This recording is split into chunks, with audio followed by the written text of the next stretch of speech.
Welcome back to Market on Close. It's now time to take a deeper look into the takeaways from Apple's Worldwide Developers Conference. For help with that, we welcome in our next guest. He's the editor-in-chief of Windows Central. That's Daniel Rubino.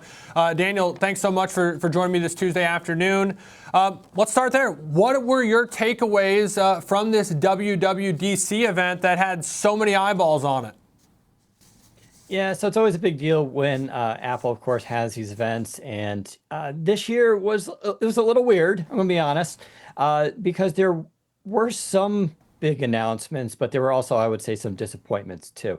So, what's the big announcement? For one, they're aligning all their operating systems via numbers. So everything is going to get a 26 after it to represent the year 2026, which is when most people will be getting these operating systems on their watch, on their phones, of course, their iPads, their computers, and all that.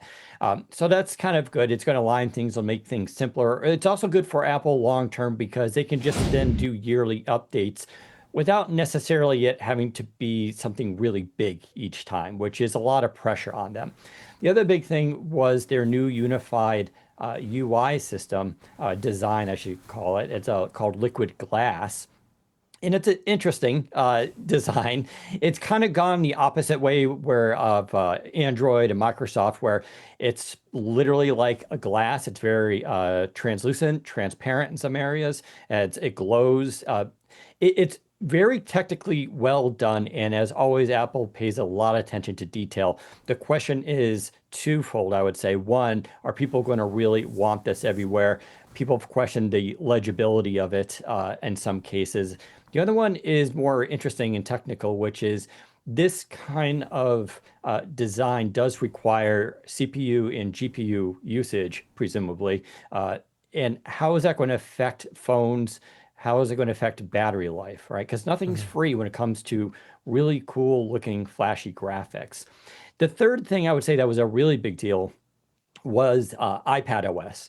So, Apple has been over the years making iPad, then iPad Pro, and trying to make it much more as a computer replacement. This year, they took a really big step in doing that by bringing some features from Mac OS for the first time, really, to this, which is going to give people the ability to do things like multitasking, running things in the background, literally moving windows around the screen like Mac OS.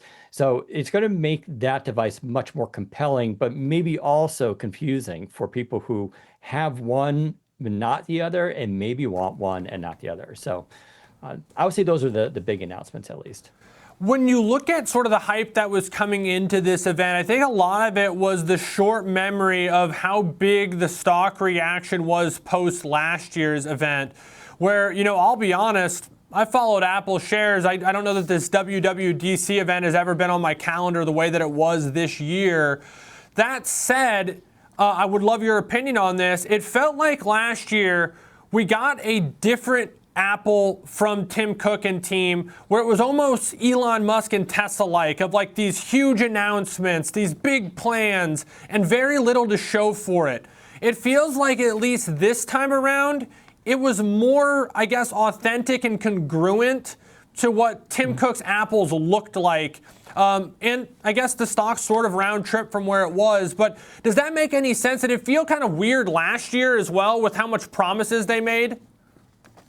Yeah, absolutely. So you're referring, especially to all the AI promises that were made last year, which is why I think so many people were interested. Their stock, really did well, because if anyone's going to do AI well, that's the thought, right? It's going to be Apple, and they have so many products and a very loyal audience that they're going to be able to really exploit this. Unfortunately, they were unable to meet their own standards, as they refer to it. So we haven't really seen Apple Intelligence roll out to the effect that they were promising. And this year, it wasn't much different. They didn't go and make those promises, but they also really didn't say much about where those features are. They're coming in 2026, presumably, but from other reporting, we've heard that Apple's pretty far behind on AI and have really kind of missed the boat here compared to companies like Google, Microsoft, and Samsung even. So now they're trying to play catch up. Unfortunately, they invested a lot into Vision Pro, as the metaverse was going to be the big thing a couple of years ago, up until it wasn't. And so they wasted a lot of time and resources on that, thinking it's going to be the next big thing. And it's definitely not the next big thing. It's going to be AI. So this year, you're right. They do have everything they announced will definitely be coming out, right? These UI changes and everything. So this is all tangible stuff there. It's coming to the watch. They have some new features there too. So all that is tangible, realistic. It's coming out.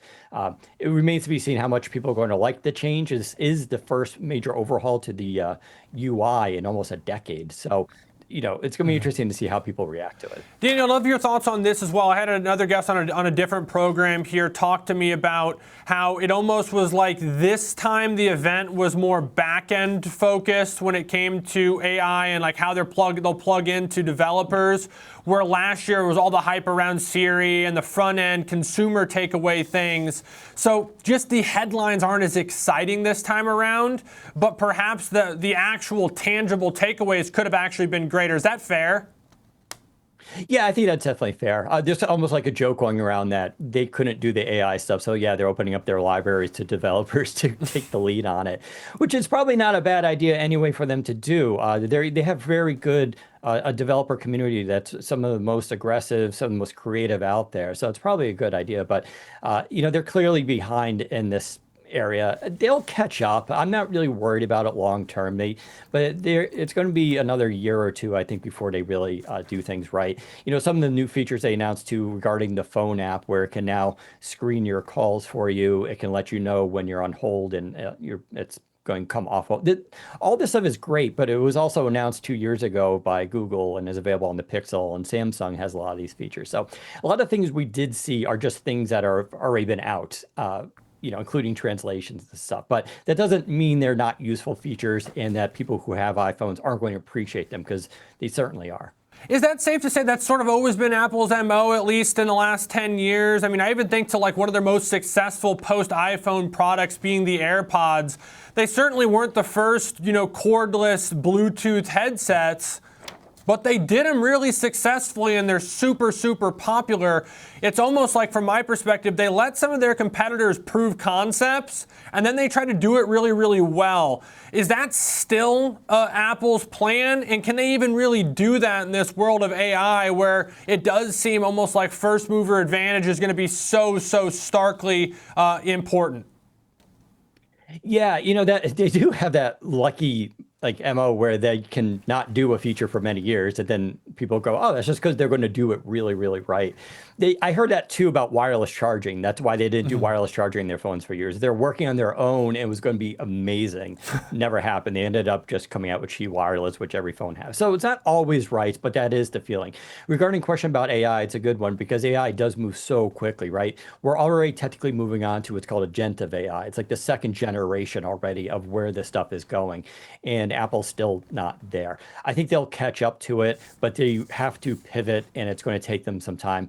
But we haven't seen a bleed from them either of customers, right? If we start to see iPhone sales really start to drop, iPad sales really start to drop, and instead we're seeing like Samsung go up and Windows PCs go up, then I would start to get a little bit worried. But I really don't expect that to happen. I think they have a good lock-in on their audience. I think they'll deliver enough features.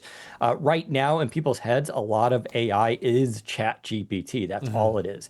But it's way more than that, of course. But the perception is that. It's going to change, but I think they still have a little bit of time here. Do you think in the end this ends up going the way of maybe how Microsoft invested in OpenAI?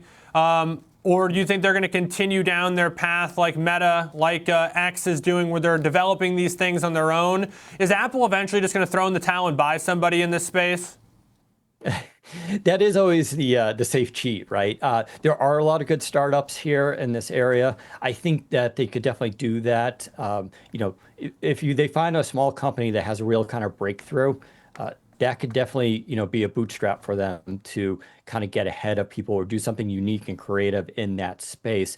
I think, they're already working with OpenAI right now, but that's a kludge, right? That's basically just something to fill in the gap up until the point that they start doing it all themselves. We see this right now, Microsoft and OpenAI, you mentioned, they're kind of separating at this point, right? They're kind of going each down their own path because now they don't need each other as much. OpenAI just signed a deal with Google, right, for cloud support.